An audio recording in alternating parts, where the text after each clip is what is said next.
Alright, so mini rant time. And then I swear I'll get back to writing. I think the big flaw we have in fiction nowadays is we have a bunch of people who are writing it who don't enjoy writing. I should say they don't enjoy storytelling. They enjoy the process of writing down whatever they want to write down. They enjoy their own little world, but they don't enjoy the world they are building. They don't enjoy their characters. They don't enjoy their story.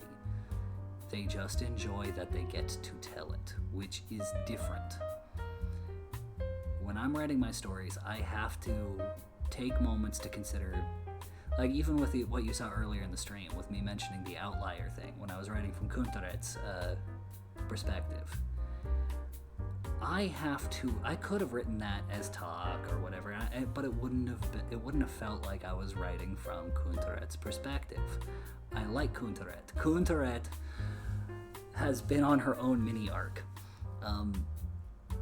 She started off by trying to kill the guy she's now technically doing the work up for. But that was because she didn't fully understand him, and she was like convinced he was still somehow some kind of threat, and she wanted to eliminate him to protect everybody. But the more she saw him in action, the more she realized there was more to him than he wanted anybody to know. And even when she found out more, she could tell he was still trying to hide things from her. And now she doesn't fully understand what it is he's up to. But she's seen enough of who he is as a person to put a measure of faith into his intentions. So she's sitting here trying to play big sister. She's not the mother of the Count of 30. That would be Et, but I have not written for Et in this particular arc very much, because Et is currently elsewhere in the ship doing motherly duties of watching over everybody. I love Et so much. She's very much she'll never say it, but she's very much in my mind the leader of the Count of 30. Anyway, so like I said, I enjoy Kuntaret as a character, but that means when I write Kuntaret as a character, I have to write for her. I can't write just what I want to write. I have to write what would make sense for her. And a lot of people in the modern creative circles of the mainstream media, they don't think about that. They don't stop and think about what their characters would do as their characters. They think about what they want their character to do. They don't think about what would be organic. They don't think about the implications of the events they put in. They don't think about the full-blown consequences of what they're doing. They just think, wouldn't this be cool? And then they write it. And it's like, that's a part of writing. I'm not saying that's not a thing we writers do. It's that there's more to the process than just saying, wouldn't it be cool if Batman and Superman punched each other in the jawline? Like, yeah, but why would they? You have to make it convincing, and you can't. It's to use the most safe example I can, because I could go into other ones, but I think I'm going to go with the safe example. Batman stopping nearly killing Superman because he said Martha is some of the cheesiest out of character writing for how they presented him as somebody who believes that if there's a 1% chance that the world is in danger, he has to do something. Like, they presented their Batman very, very cruel, very grimdark, very, like, harsh, to the point in time where I was the only one who was annoyed that Batman had a sniper rifle in the trailer for that movie. I saw that he did not use it to actually snipe somebody. He used it to put listening devices on there or whatever the frick. But when I didn't know that at the time of the trailer, and in the trailer I went, why is nobody talking about Batman has a sniper rifle? Why is nobody mentioning that? Yeah, exactly. Batman, so when I saw sniper rifle, I went, why?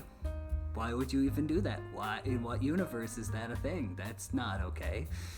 And nobody else was saying Batman has a sniper rifle, what the frick, but I was, and it bothered me.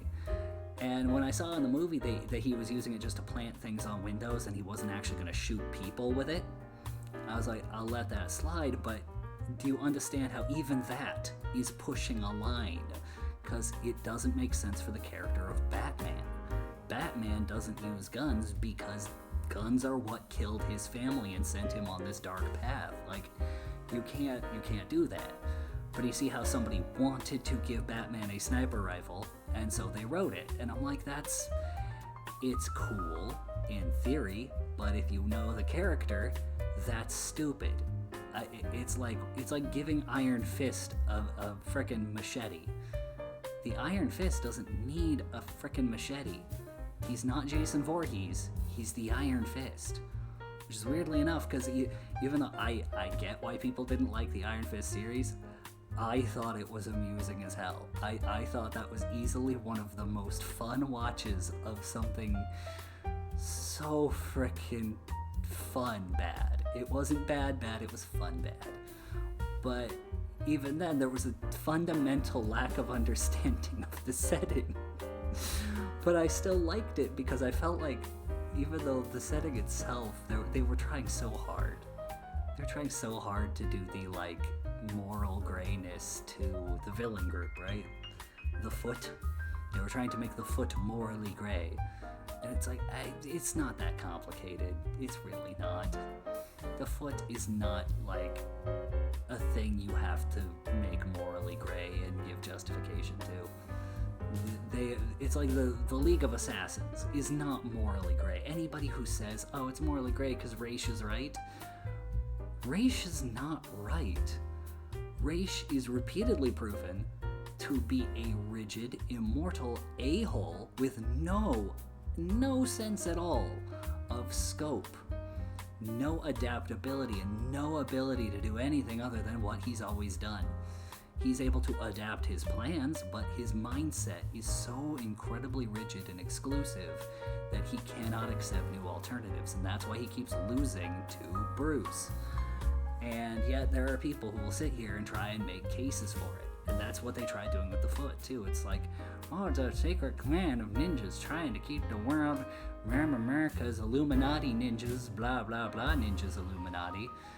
And I'm like, no. Thank you. I understand why people think Danny is a friggin' problematic character, but you know what? I like it because it's similar to, like, Luke Cage. And Luke Cage and Black Dynamite are, to me, two halves of the same coin. Because Luke Cage it played straight. Like, even later on, they just keep playing straight. Luke Cage is the one character I'm like, you kind of do have to saturate him in like political messaging of the urban culture, but that's because that's his whole thing. Everybody else is dealing with, like, world-ending threats, and he's actually dealing with a street-level crime. He's the kind of guy where he's the kind of guy where if the Crips and the Bloods got into a gunfight, Luke Cage would show up, block everybody's bullets, and tell everybody to go home because it's not worth their lives. And that's what I like about it. Luke Cage is the frickin' voice of reason for the street, man. I like Luke Cage. And Danny is... Luke Cage is a throwback to Blaxploitation. And Black Dynamite, frickin', I want to see Black Dynamite in Death Battle. Because Black Dynamite is by far one of my favorite characters in fiction. I think Black Dynamite is one of the coolest characters. But in that same way, Danny is a throwback to, like, the karate exploitation that used to happen back in the day. And yeah, you can cut out some of the more questionable villains, but it's nice to have characters that bring attention to not only Eastern culture stuff, even if you're like, oh, but it's the white boy who's chosen by Magic Dragon. I don't view it that way. I view it as somebody, because this is a real thing even in those kung fu stories. You have a pilgrim from a faraway land who dedicates themselves so thoroughly to the system of belief that they purify their soul and purify their spirit and become somebody who can walk that road. They're not chosen because Magic Dragon and Destiny and all that. they have purified their heart and become worthy of recognition in that regard. And so I like that it does bring that kind of Shaolin, Buddhist, purify your mind and spirit to the West. Because the West, like, if you made it an actual Asian, if you made the Iron Fist Asian, I feel like it would undercut, weirdly enough, I feel like it would undercut Buddhist beliefs. It would put too much weight on the individual, too much importance on the individual, whereas I feel like the Iron Fist, as a series, as much as it was exploitation of that whole martial arts schema, I do think that it better represents the Shaolin beliefs to keep it as is, because the individual doesn't matter in the Buddhist belief system. It's about the purity of one's heart and spirit and the seeking of nirvana. And so if you want to keep the Iron Fist as presented, it's better to keep Danny as is. I'm not saying, like, if somebody race swapped the Iron Fist, I wouldn't care. It's not important as long as you keep the messaging the same, but I feel like it misses the fundamental point. And this gets back to what I was saying originally. Exactly. And that's what people are talking about. It's like, oh, it fantasizes the weeaboos. And I'm like, there's nothing wrong with appreciating another culture. I grew up watching all kinds of martial arts films, and if you see when you read my stories, you'll see in some of the fight scenes how that affects that, because Wire Fu was freaking, like, that was a thing, man. That was Crouching Tiger, Hidden Dragon may not have been the best plot-wise, basically just freaking Romeo and Juliet with martial arts, but the Wire Fu movement in it is really good, but it's not as good as my absolute favorite martial arts film. My absolute favorite martial arts film is probably, second, it's up there. Like, my top three are always so freaking close together. But my favorite martial arts film that I keep coming back to is Iron Monkey. And I keep coming back to it because it really does kind of, like, it is such a frickin', it's such the Chinese culture in a nutshell.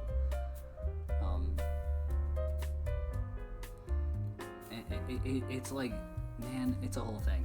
Anyway, but it's that whole thing of, like, if you watch how they do it in, like, the actual movements, they're very aware in Wire Fu movies of the environment around them and how their actions interact with each other, how they can intertangle with each other. You'll even see, like, when in those fight scenes in Iron Monkey, there are people with long ponytails, because it was a part of the culture of the era they were in. That's an actual, like, status symbol. And they even find ways to frickin' incorporate the ponytails into the frickin' fight scenes. And I'm like, that's something that you don't see in, like, a lot of Western fight scenes anymore. You'll see all of this, like, I'ma throw things at you, or I'ma shoot things, or I'ma throw a filing cabinet at you. You don't see that, like, choreography of very carefully, like, engage and then break off, engage and then break off, and then use the environment and your tools, and, like, it's a whole lot about just putting battle damage on people until the big dramatic, moment. And I'm like, I don't like Western fight scenes as much because of that. The best Western fight scene I have seen in a very long time, but it's more recent, was Cap in the elevator. That was by far one of the best fight scenes I have seen in Western media in a very long time, because they made great use of the narrow area. They made great use of the magnetic cuffs. They made great use, even of in his getaway, of using the shield the way he did. Everything in that scene was so frickin' well done. And I was sitting, even when I was watching it, I'm like, that is so frickin' good. And it's I've never written a scene like that because I like characters having room to move when they're in a fight scene. And the great thing about stories is I don't have a CG budget, so if I want somebody to friggin' like throw fireballs at like ludicrous degrees, I can say, "Thou doth produce a shit ton of fireballs and blown the frick out of thine countryside." I don't have to worry about a friggin' CG budget. But it's one of those things where it's like I want every action to have a reaction when I'm writing a scene. I don't want it to, because I want it to feel organic. Again, it keeps coming back to the same thing. I feel like a lot of creators in the West right now, they don't write the world, they write what they want in the world. And it creates a problem. It creates a rift between them and the audience because the audience isn't seeing it the way they are because the audience may not agree with what you want to write. But the audience is still the ones who have to enjoy it at the end of the day. And the audience will enjoy it more if it feels organic to the characters and the setting and the way you've built it up and the facts that you've shared with them. Which is why I have to be particular in how I write things. I don't want to be that guy who writes just what I want to write. I want to write what's good, you know? Anyway, I'm going to stop the recording on that, post that up either sometime tonight or